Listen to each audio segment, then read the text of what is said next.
Hi everyone, it's Henry here, and in this video we're going to take a look at how to paint up the 14th Legion Astartes, the Deathguard.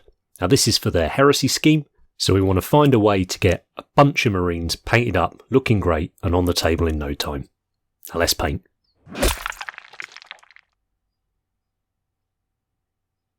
Over a black primer, I'm going to base coat the model using Tamiya Khaki Drab.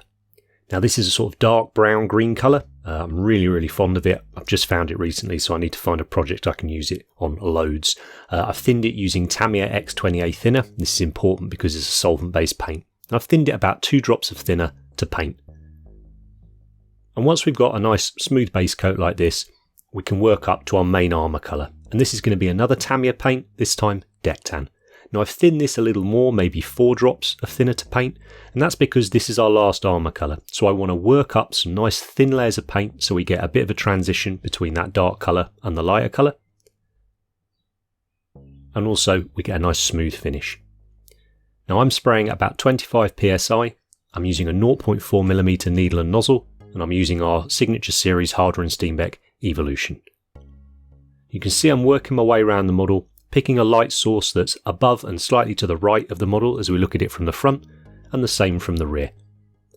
So I start further out from the model and generally light him, and then each time I'm moving in slightly closer to create a stronger highlight. Mark III is great for this because it's got a few sort of sharp edges on it where you can create a nice sort of quite dramatic bit of contrast. It's up to you how much contrast you want to get into your model. Now, if for any reason you haven't got an airbrush but you want to try and do this scheme, just grab the Tamiya spray paints that match these paints and do a simple base coat and a zenithal over the top, and then you can carry on from the next demos.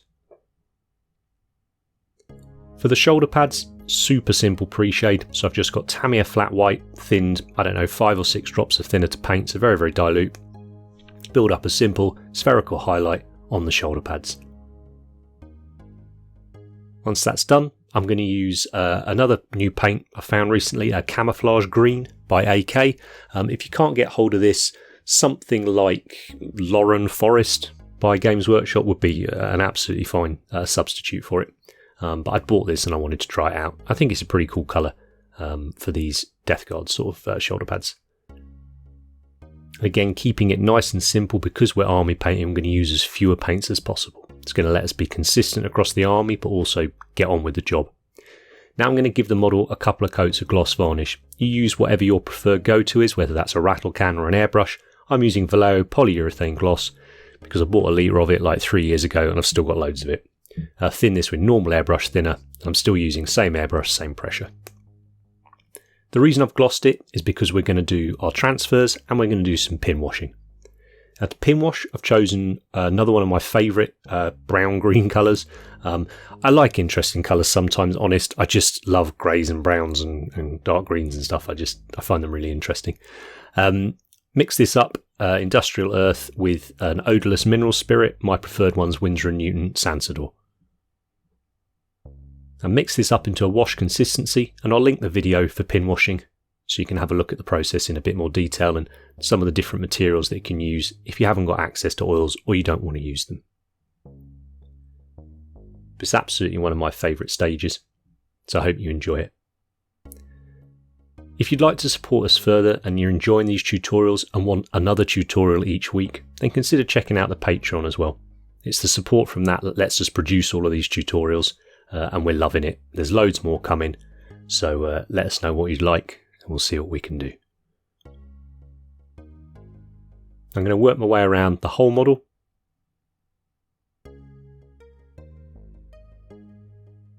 Nice relaxing stage this, and if I was army painting I'd probably get a squad up to this stage and then just leave it overnight. But usually an hour or so is enough time, followed by a quick go with a hairdryer, and we're good to carry on. Now obviously I've applied the transfers here as well, and now I'm just going to give the whole thing an even finish, and I'm choosing to use an ultramatte varnish. This is Lucky Varnish Ammo by MIG. Now this is a very optional stage, this next one. It's something I like to do on the models, but you may choose against it. I like what it adds to it, and it's just a simple edge highlight. I'm not going around all the panels, I'm just focusing on areas like the face, the chest, shoulder pads, maybe the top of the feet, really standout areas that might catch someone's eye. Just do a simple highlight, and I'm using Vallejo Model Color Deck Tan. But you may find that this stage here gives you all the highlighting, as it were, that you like. And because it's Deathguard, we're going to do a bit more chipping than I might perhaps on another model. But as ever with these tutorials, the idea is just to show you the techniques, and then you can go away and do as much or as little as the stages as you like. So I've got a bit of sponge, I've dipped it in the deck tan, I've touched the excess off, I'm just working my way around the model. Now I get a dark brown on my paintbrush. Any brown will do. If you haven't got a dark one, mix a bit of black in. It really doesn't matter. This could change model to model. You won't notice it over the army. I'm just going to do a few areas.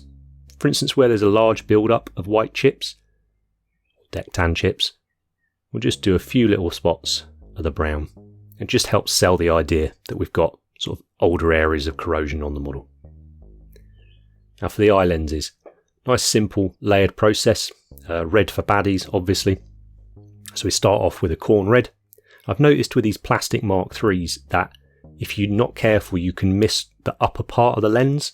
It's very easy to do, so they end up with this strange sort of half lens painted. So just orientate it for ease of paint, but then also have a look at it as if you were looking at the model normally. Then we take a brighter red, in this case Evil Sunz Scarlet, and we're covering, I know, 3/4 of the area that we covered with the Khorne Red. Then I'm going to take an orange, in this case Firedragon Bright. I'm just going to do a little line along the bottom with that. And then this is where I concentrate really, really hard. Don't notice that I've gone completely off the camera and put a little white dot in that top left corner. So holding my breath, thinking about not mucking it up on camera. Don't mess it up, don't mess it up. There we go. Now for the trim, I'm going to use one of my favourite paints. I'm sure if you've watched any of these videos before, you'll know it. It's Decayed Metal by Scale 75. It's just a dark metallic brown colour. I really like using it for the base of any golds or brasses or coppers, something like that. And then I'm going to give it a very heavy wash of a mix of turquoise and brown. So I've used Agrax Earthshade here, and I've mixed in a drop of Pterodon Turquoise contrast paint. It's probably a ratio of something like 4 parts brown to turquoise. The turquoise is very strong. Now often I will use oils to wash my metals with, but I specifically wanted the effect that you get with the Agrax where it really dulls it all down. And then we're going to add a couple of little highlights using Runelord Brass.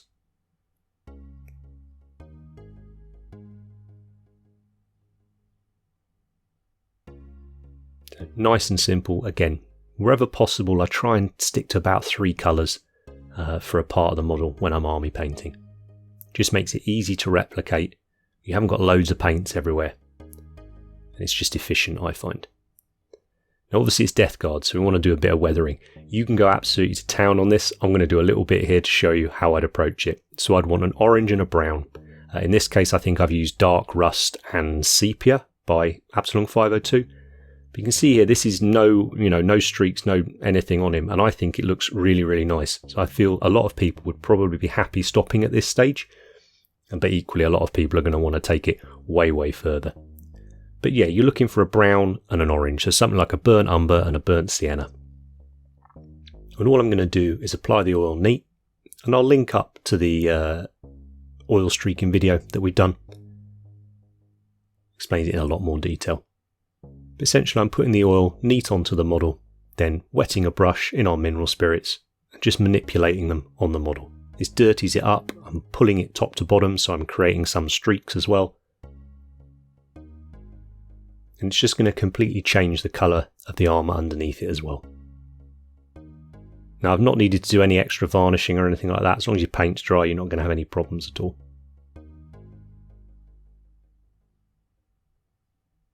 And if you go a little bit heavy-handed like I did there with that top left blob of oil, we just keep working at it and reducing it down until we've got it where we want it.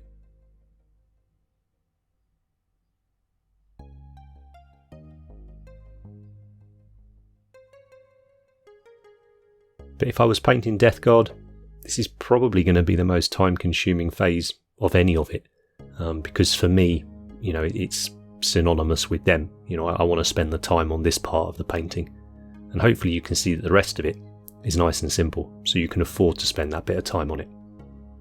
And that's the model done.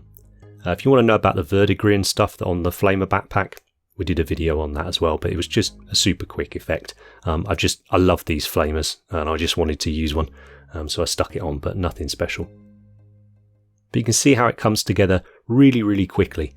You could smash out an army of these so quick, and this is the usual stage of the video where I end up getting really tempted. I'm going to have to use this scheme on something. I don't know if I've got a whole Deathguard army in me, but that new Kratos tank looks pretty cool. I think that might look pretty nice in Deathguard. But yeah, if you do use this scheme, or any of the other ones in the Heresy Army Painting playlist, please tag us. I'd love to see how they look across an army, because I really enjoy doing them on single models, but obviously just don't have the time to do them across an entire collection. If you have any questions about the scheme, pop it down in the comments, and I'll do my best to get back to you. If you've enjoyed the video, hit the like button, and if you're not already, hit subscribe so you don't miss out on any more Heresy goodness. Thanks for your support, and I'll see you next time.